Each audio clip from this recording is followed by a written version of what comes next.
मुंबई महानगरपालिकेच्या disaster management सेक्शनमध्ये आत्ता क्षणाला मुख्यमंत्री एकनाथ शिंदे पोहोचलेले आहेत। त्यांच्याबरोबर मुंबई महापालिका आयुक्त पण दिसून येत आहेत आणि सगळी माहिती जी ती घेतली जाते।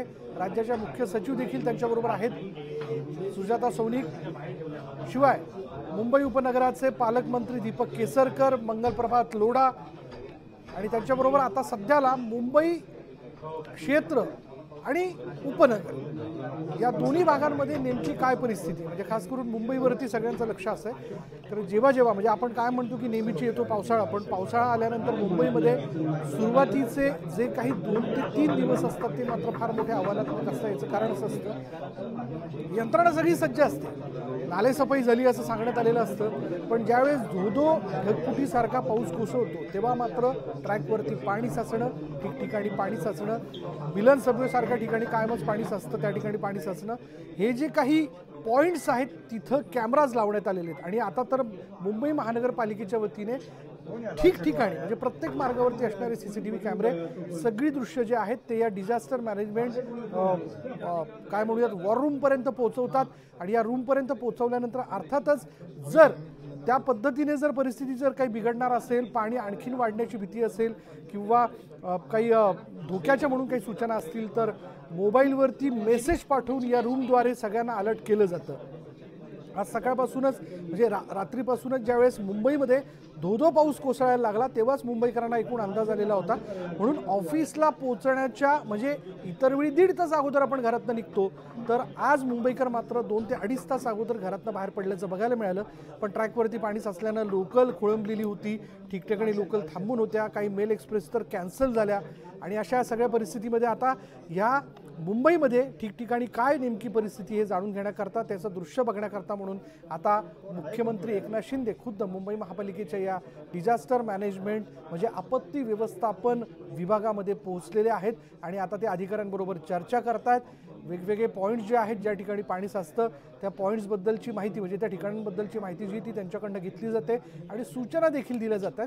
उपाययोजना काय करण्यात येतात, सक्शन पंप लावण्यात आलेले आहेत। आता भारत माता सारखा भाग असेल, भारत माता थिएटरच्या समोर कायम त्याच्या अलीकडे पाणी साचत असतं, तिथे देखील सक्शन पंप जे ते लावण्यात आलेले आहेत आणि अंडरग्राऊंड काही टाक्या ज्या त्या करण्यात आलेल्या आहेत, तिथे ते पाणी जे आहे ते तिथं सोडून ते समुद्रामध्ये सोडण्याचं काम जे ते केलं जातं। त्यातही पुन्हा जर आपण बघितलं तर समुद्राला भरती आलेली आहे आणि यामुळे पाणी फटकन पाण्याचा निचरा होणं हा देखील एक भाग महत्त्वाचा असतो जो होत नाही। अधिक माहिती आपण जाणून घेऊयात, आमचे प्रतिनिधी राहुल झोरी आता एक क्षणाला आपल्याबरोबर आहे। राहुल, आता मुंबई महानगरपालिकेच्या आपत्ती व्यवस्थापन विभागात मुख्यमंत्र्यांनी भेट दिलेली आहे, काय सूचना ते देत आहेत, काय माहिती जाणून घेत आहेत? अगदी विशाल, आज सकाळपासूनच खरं तर काल रात्रभरापासून सगळीकडे पडणारा पाऊस हा नक्कीच काळजी वाढवणारा होता आणि त्या संदर्भात मुख्यमंत्री एकनाथ शिंदे हे स्वतः ऑन फील्ड पाहायला मिळत आहेत। सर्वात आधी मंत्रालयात येऊन त्यांनी जी वॉर रूम आहेत या संदर्भातली पूर्ण राज्यभरातली माहिती घेतली। कोकण परिसरात झालेला पाऊस असेल, याचबरोबर या संपूर्ण भागात काय काय मदत पुनर्व्यवस्था करता येते याची देखील माहिती घेतली। आता मात्र मुंबईबद्दल खास करून ज्या ज्या ठिकाणी रस्ते बंद झालेले आहेत, पाणी शिरण्याच्या घटना घडलेल्या आहेत, त्या सगळ्या संदर्भात मुख्यमंत्री आढावा घेत आहेत। आज सकाळपासूनच मुख्य सचिव हे देखील वॉर रूम मध्ये ठाण मांडून बसलेले आहेत आणि स्वतः मुख्यमंत्री एकनाथ शिंदे हे देखील या संपूर्ण माहिती घेत आहेत। आज पडलेल्या पावसाचा फटका हा संपूर्ण राज्याला तर बसलाच आहे, मात्र विधिमंडळ कामकाजाला देखील त्याचा फटका बसलाय आणि उद्या दुपारपर्यंत साधारण 11 पर्यंत आहे ते स्थगित करण्यात आलेलं आहे। यानंतर लगेचच वॉर रूम मध्ये आढावा घेतल्यानंतर राज्य मंत्रिमंडळाची बैठक पार पडेल आणि त्या बैठकीत देखील आजच्या पावसासंदर्भात अनेक महत्त्वाच्या सूचना केल्या जाणार आहेत। विशाल, धन्यवाद या सगळ्या माहितीबद्दल राहुल। तर मुख्यमंत्री स्वतः तिथे जातीने लक्ष घालून आहेत। आपल्या सहकाऱ्यांसह मुख्यमंत्री आता मुंबई महानगरपालिकेच्या आपत्ती व्यवस्थापन विभागात जाऊन पोहोचलेले आहेत। रात्रीपासून पडणारा पाऊस जसं राहुलने आपल्याला सांगितलं की काळजी वाढवणारा होता। अर्थातच हा अशा पद्धतीचा पाऊस पडणं हे मुंबईकरांसाठी नवीन नाही आहे, पण दरवर्षी म्हणजे मुंबईच्या वाट्याला तसं बघायला गेलं तर 2च प्रकारचे ऋतू येतात, एक आहे उन्हाळा, कडकडीत उन्हाळा आणि दुसरा असतो जोरदार पडणारा पाऊस। त्यामुळे मुंबईकरांसाठी हा पाऊस तसा नवीन नाहीये, पण हा पाऊस पडायला लागल्यानंतर पुढलं व्यवस्थापन नेमकं कशा पद्धतीने केलं जावं याबद्दल मुंबईकरच विचार करत नाहीत, तर त्यासाठी सज्ज असणाऱ्या यंत्रणा देखील विचार करतात. कारण त्या यंत्रणा विचार करतील आणि त्या पद्धतीने व्यवस्थापन करतील तरच मुंबईकरांचा ऑफिसपर्यंत पोहोचण्याचा प्रवास सुखकर होईल आणि तिथून पुन्हा परतीची वाट धरत असताना लोकलच्या ठिकाणी गर्दी होणं किंवा ट्रॅफिक जाम होणं या सगळ्या गोष्टी टाळण्याच्या दृष्टिकोनातून म्हणून उपाययोजना केल्या जातील. आता समुद्राला देखील उधाण आल्याचं आपण बघतोय त्याची दृश्य.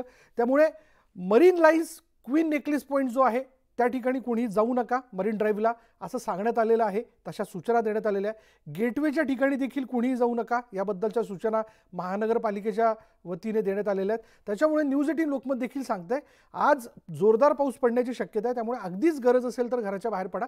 पण अर्थात जे चाकरमानी ज्यांना नोकरीवर जाणं क्रमप्राप्त आहे ते तर त्यांच्या ऑफिसपर्यंत मोठ्या मुश्किलीने पोहोचलेले आहेत. म्हणजे ही लोकल ती लोकल करत खरं तर हा मार्ग बदलत ते पोहोचलेले आहेत. पण आता पुन्हा परतीचा प्रवास जो आहे घरी परतण्याचा प्रवास तो देखील लक्षात घेणं आवश्यक आहे. याचं कारण असं आहे की दुपारनंतर पुन्हा एकदा जर जोरदार पाऊस कोसळला आणि तो कोसळत राहिला तर परत एकदा रेल्वे ट्रॅकवरती पाणी साचणं नंबर 1. नंबर 2 रस्त्यावरती पाणी साचणं, रस्त्याला खरं तर नदीचं स्वरूप येणं अशा पद्धतीच्या घटना किंवा तशी परिस्थिती निर्माण होऊ शकते. म्हणून आत्ताच महानगरपालिकेच्या आपत्ती व्यवस्थापनाच्या वतीने मुंबईच्या प्रत्येक ठिकाणावरती लक्ष ठेवण्यात आलेलं आहे. चला, हाय टाईड आहे म्हणजे अर्थात भरतीची वेळ आहे. अधिक माहिती आपण जाणून घेऊयात. आमच्या प्रतिनिधी प्रणाली कापसे या सगळ्या परिस्थितीवरती लक्ष ठेवून आहेत. प्रणाली, अर्थातच हायटाईड असल्यानंतर समुद्रकिनारी जाऊ नका ही पहिली सूचना असते, काय काळजी घेतली जाते? आपण जर बघितलं तर काल मुंबईमध्ये रात्रभर जो काही मुसळधार पाऊस कोसळलाय त्यामुळे मुंबईकरांची आजची सकाळ जी आहे ती थोडीशी उशिरानं सुरू झाली. जे चाकरमानी घराच्या बाहेर पडले ते पावसाच्या पाण्यामध्ये अडकले. अनेक सखल भागांमध्ये पाणी साचलेलं होतं कारण अवघ्या काही तासांमध्ये 300 mm एवढा मोठा पाऊस पडलेला होता. त्यानंतर हवामान खात्यानं आज आता दुपारी सुद्धा सूचना दिलेल्या आहेत की मोठा पाऊस होऊ शकतो. आता सुद्धा मुंबईमध्ये चांगला जोरदार पाऊस सुरू आहे. मी सध्या मुंबईच्या गेटवे परिसरामध्ये आहे. आज दुपारी 1:57 मोठी भरती आहे.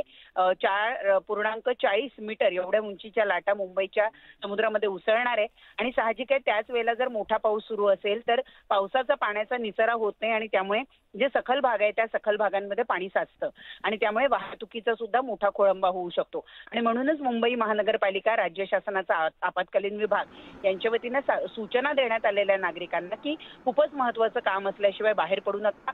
बाहेर पडलात तर समुद्र किनाऱ्याच्या जवळपास जाऊ नका कारण मोठ्या उंचीच्या लाटांचा फटका जो आहे तो इथे येणाऱ्या पर्यटकांना बसू शकतो. अनेक वेळेला लोक आपण पाहतो की लाटांची उंची पाहण्यासाठी, लाटांचा आनंद घेण्यासाठी म्हणून समुद्रकिनारी जातात, परंतु लाटेच्या पाण्याचा त्यांना अंदाज नसतो आणि अशा वेळेला ते पाण्यामध्ये ओढले जातात आणि त्यामुळे दरवर्षी माणसं बुडाल्याच्या घटना आपण ऐकत असतो. आणि म्हणूनच सावधगिरीचा इशारा म्हणून मुंबई महानगरपालिकेच्या वतीनं, राज्य शासनाच्या आपत्कालीन विभागाच्या वतीनं जाहीर करण्यात आलेले की दुपारी ज्या वेळेला भरती आहे त्यावेळेला समुद्राच्या किनारी जाऊ नका. आणि याच कालावधीमध्ये मुळात मुंबईमध्ये मुसळधार पावसाची शक्यता सुद्धा वर्तवण्यात येते आणि आता तसा जो पाऊस जो आहे तो मुंबईच्या शहर परिसरामध्ये पडत असल्याचं आपल्याला बघायला मिळतं. विशाल, पण प्रणाली, आता या क्षणाला तसं बघायला गेलं तर गेटवे ऑफ इंडिया किंवा मरीन ड्राईव्ह या ठिकाणी गर्दी दिसून येते का? म्हणजे लोकांना सांगण्यात तर आलेलं आहे पण शेवटी पर्यटकांची मानसिकता किंवा मुंबईकरांची मानसिकता ही थोडीशी वेगळीच असते. अगदी खरं आहे. जसं जितक्या सूचना दिल्या जातात नागरिक उलट तितक्या मोठ्या प्रमाणावर गर्दी करतात असा आतापर्यंतचा आपला अनुभव राहिलेला आहे. परंतु पर्यटक जे बाहेरून येतात त्यांना अनेक वेळेला या गोष्टीची माहिती नसते. त्यामुळे ते पावसाचं पाणी किंवा समुद्रात उसळणाऱ्या लाटा बघण्यासाठी आलेले असतात. परंतु ज्या मुंबईकरांना मुंबईतल्या पावसाची, मुंबईमध्ये सखल भागात पाणी साचतं याची कल्पना आहे त्या मुंबईकरांनी तरी किमान खबरदारी घ्यायला हरकत नाहीये आणि शासनानं दिलेल्या सूचनांचं पालन करायला हरकत नाहीये. आताही आपण पाहतोय की गेटवे परिसरामध्ये काही पर्यटक जे आहेत ते आलेले आहेत आणि पाऊस जसा बरोबर समुद्रात अगदी आणि त्या दृष्टीने म्हणून सूचना ज्या आहेत त्या दिल्या जातात.